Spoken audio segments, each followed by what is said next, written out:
Olá pessoal, meu nome é Camila, sou geógrafa, doutora em Ciências Ambientais pela Universidade Federal de São Carlos e trabalho aqui na Irlanda, na University College Cork, desde 2021, na produção de modelos de avaliação de risco climático, tanto em escala local quanto em escala nacional. Então, hoje na palestra, já agradeço muito pelo convite, eu gostaria de falar um pouco sobre esses modelos de avaliação de riscos climáticos e a urgência dessas pesquisas participativas nas áreas de assentamentos informais. Então, quais são os dados que a gente tem sobre as populações que vivem em áreas de assentamentos informais?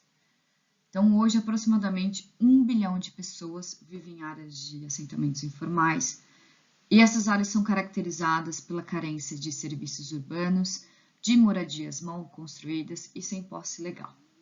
Aqui a gente tem um mapa da World Bank de 2016 sobre as populações que vivem em áreas informais. O que a gente pode perceber primeiro é que a maior concentração dessas populações elas vivem nos continentes africanos e asiático. Contudo, em 2016, a América Latina e o Caribe tinham 16 milhões de pessoas vivendo em áreas de assentamentos informais. Quais são os motivos, para a formação dessas favelas nas regiões em desenvolvimento? Aqui o relatório elaborado em 2022 pelos Objetivos de Desenvolvimento Sustentável ressalta que um dos motivos seria a rápida urbanização, o planejamento ineficaz, a falta de opções de moradia acessíveis para famílias de baixa renda, seriam as políticas urbanas, fundiárias e habitacionais disfuncionais, e também a escassez de financiamento habitacional e a pobreza. Os assentamentos informais são os quais os governos municipais não estenderam o que o painel intergovernamental das Nações Unidas sobre Mudanças Climáticas, o IPCC, chama de infraestrutura de redução de risco. E quais seriam essas estruturas? Seriam as estradas pavimentadas, a drenagem superficial e pluvial e a água encanada. Os assentamentos informais, infelizmente, estão mal preparados para as mudanças climáticas e enfrentam riscos particularmente altos de inundações e deslizamento de terra, como resultado de edifícios de baixa qualidade e de falta de infraestrutura, para evitar inundações, resistir a fortes tempestades e lidar com ondas de calor. Infelizmente, no Brasil, o que a gente mais vê são que durante eventos extremos, como enchentes, deslizamentos de terra, principalmente no verão, as áreas mais afetadas e que acabam com um grande número de pessoas mortas são em áreas de assentamentos informais. Aqui nessa foto a gente tem o deslizamento do Burro na Bangueira, no Rio de Janeiro, em 2020.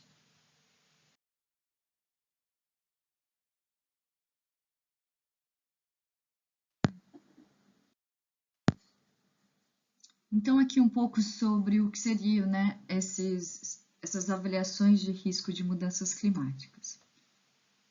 O modelo de avaliação de risco climático transferível, transparente e baseado na comunidade para assentamentos informais, ele pode fortalecer a resiliência e a capacidade de adaptação aos riscos relacionados ao clima e desastres naturais nessas áreas.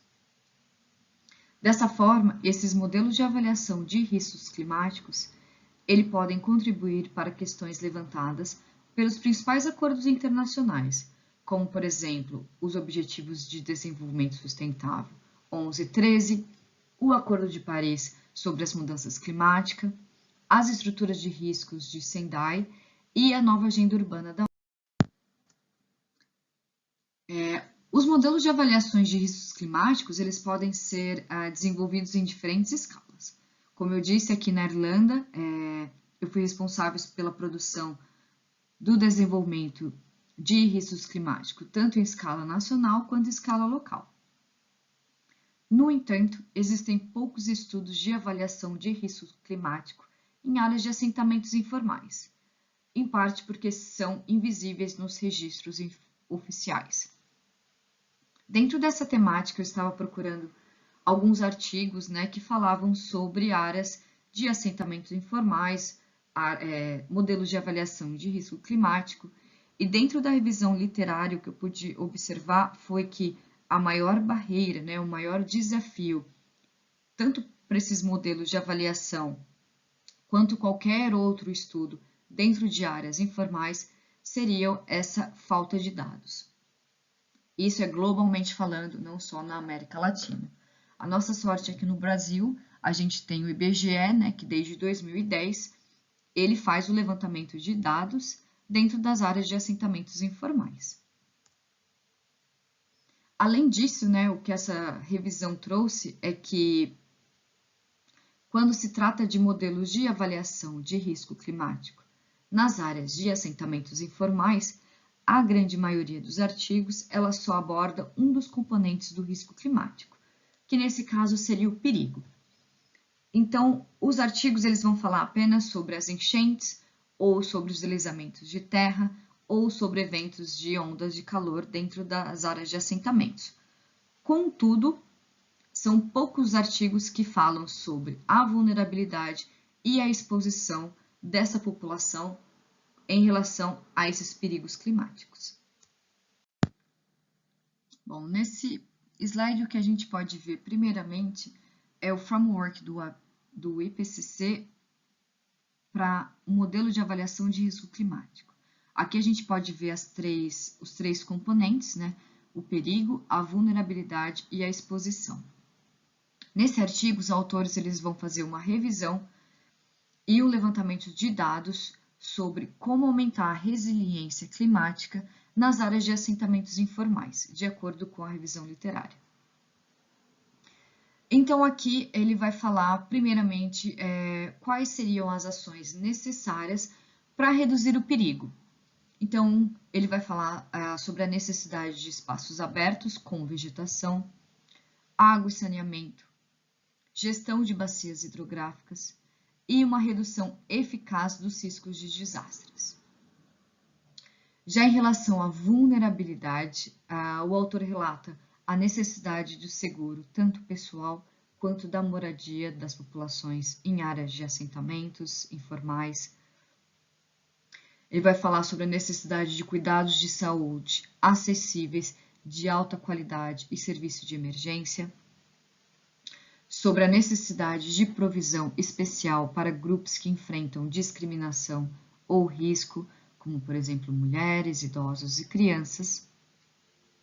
Ele vai falar sobre ações para reduzir a exposição, como, por exemplo, habitação e infraestrutura à prova de perigo, planejamento de uso da terra sensível ao risco, e muito importante seria o sistema de alerta precoce e evacuação quando necessário.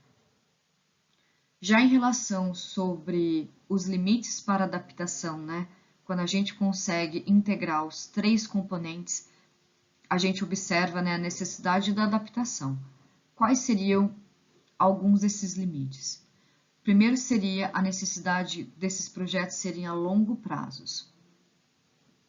E o outro exemplo seria que muitas comunidades elas conseguem fazer esses modelos de adaptação, né, de curto prazo e, né, desenvolver algumas melhorias, criar alguma resiliência em relação aos impactos causados pelos eventos extremos.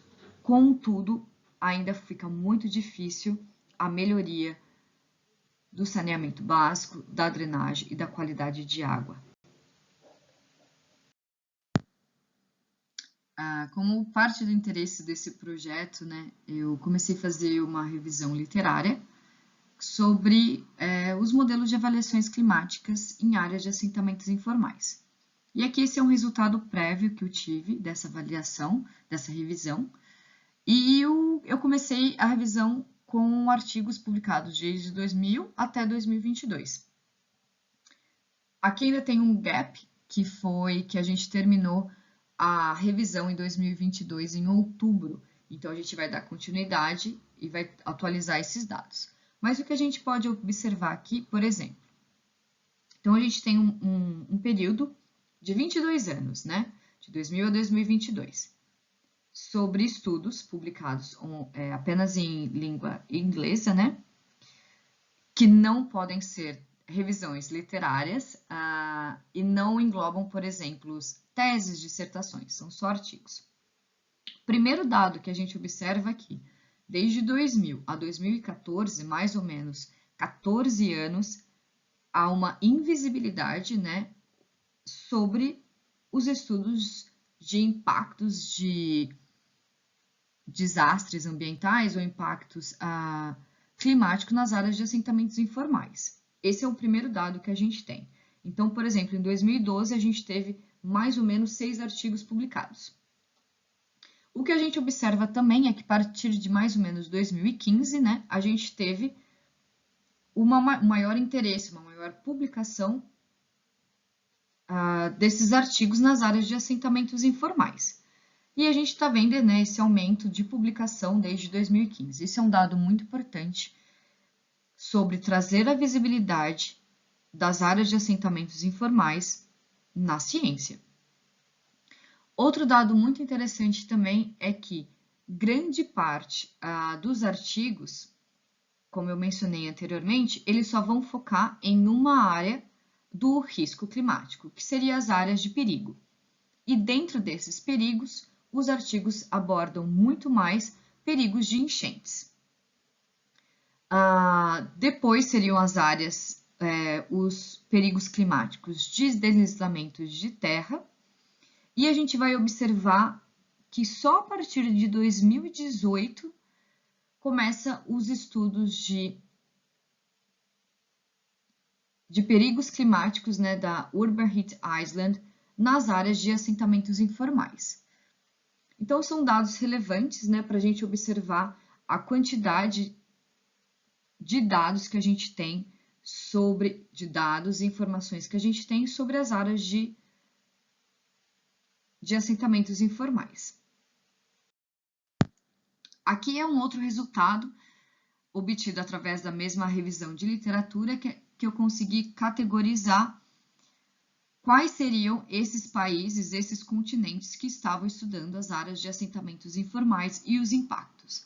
Então, aqui, por exemplo, para a América Latina e o Caribe, o que a gente consegue observar que tem mais ou menos 20 artigos, né, para cada um, publicado nas áreas, nos impactos relacionados às enchentes e aos deslizamentos de terra. Em compensação, a maior quantidade de artigos seriam nas áreas subsaarianas da África, mais ou menos 60 artigos, que falam sobre as enchentes. Bom, ainda sobre o modelo de avaliação de risco climático, o que eu gostaria de ressaltar é que, dentro do modelo, a gente tem, né, tanto os objetivos quanto os resultados que serão alcançados. Quando a gente faz um modelo que ele seja de cocriação, ou seja, com a participação da comunidade, esse modelo ele é um modelo que pode ser transferível e transparente. Transparente no sentido em que todos os envolvidos na produção desse modelo, eles vão saber quais são as etapas que foram realizadas na formulação desse modelo, quais foram os dados utilizados. Então, é muito importante que os modelos de avaliação de risco climático em escala local, principalmente em áreas de assentamentos informais, eles sejam feitos com a participação dos moradores e, se possível, né, dos moradores mais impactados pelos riscos climáticos. São moradores esses que já sofreram deslizamentos de terra, sofreram com as enchentes.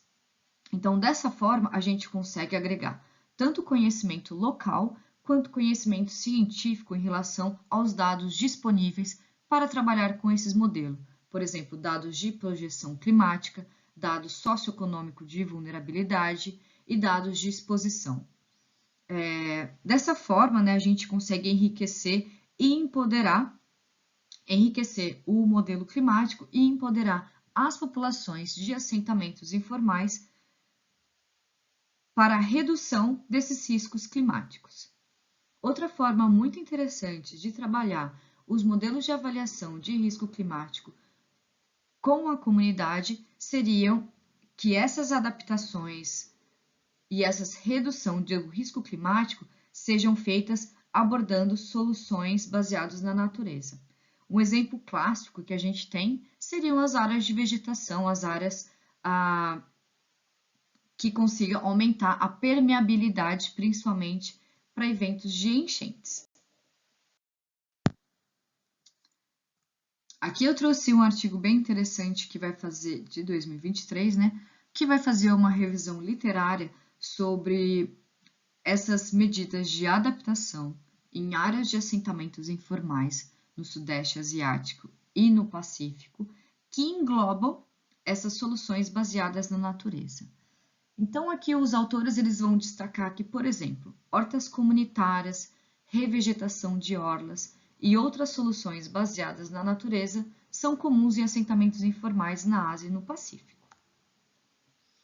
E aqui ele vai dizer que os espaços abertos verdes, os pântanos construídos e os dispositivos de infiltração são algumas dessas soluções baseadas na natureza que eles encontraram nas áreas de assentamentos informais.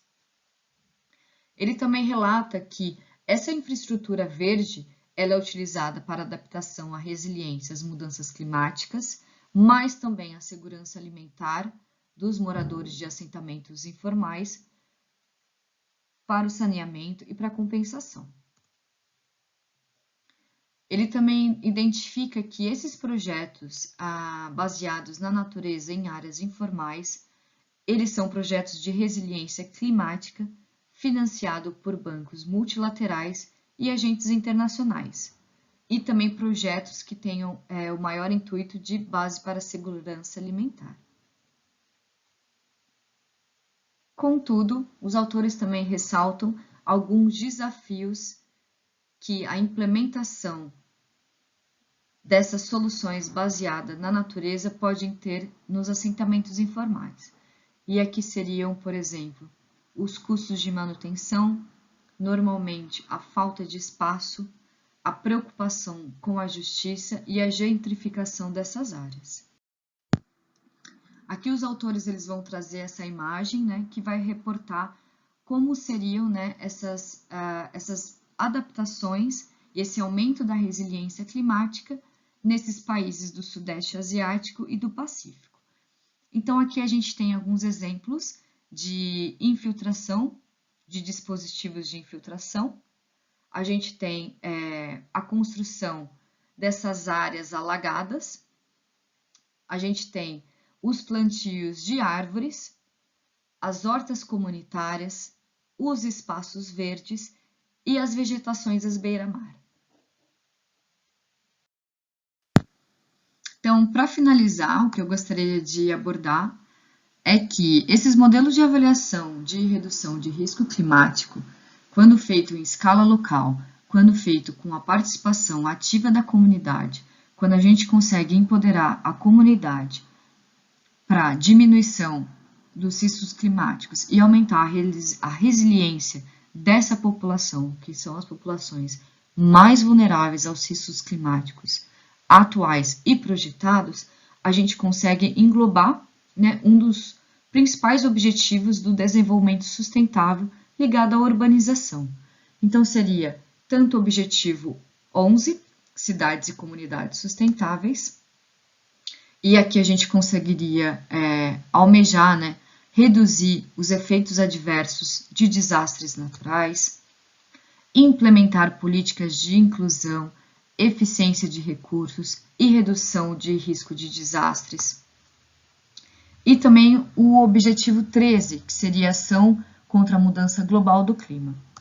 Dessa forma, esse modelo participativo de cocriação, de avaliação de risco climático em áreas de assentamentos informais, ele pode fortalecer a resiliência e a capacidade de adaptação a riscos relacionados ao clima e a desastres naturais em todos os países. integrar essas medidas de mudanças climáticas nas políticas, estratégias e planejamentos nacionais. Por isso que é muito importante que esse modelo de cocriação ele também tenha a participação de agentes externos, como, por exemplo, líderes comunitários e políticos, se possível, dessas áreas. Melhorar a educação, a sensibilização e a capacidade humana e institucional na mitigação, adaptação, redução do impacto e alerta precoce das alterações climáticas. Dessa forma, a gente consegue aumentar a resiliência climática dessas áreas e propor medidas, né, de adaptação tanto a curto prazo quanto a longo prazo, e que no futuro essas medidas de adaptação elas sejam globalmente, né, igualmente distribuídas, né, não só nas áreas de países de alta renda, mas também nas áreas de assentamentos informais. Eu finalizo por aqui, eu só gostaria de agradecer sua atenção até o final, e caso você tenha alguma dúvida, alguma sugestão, pode me mandar e-mail. Muito obrigada!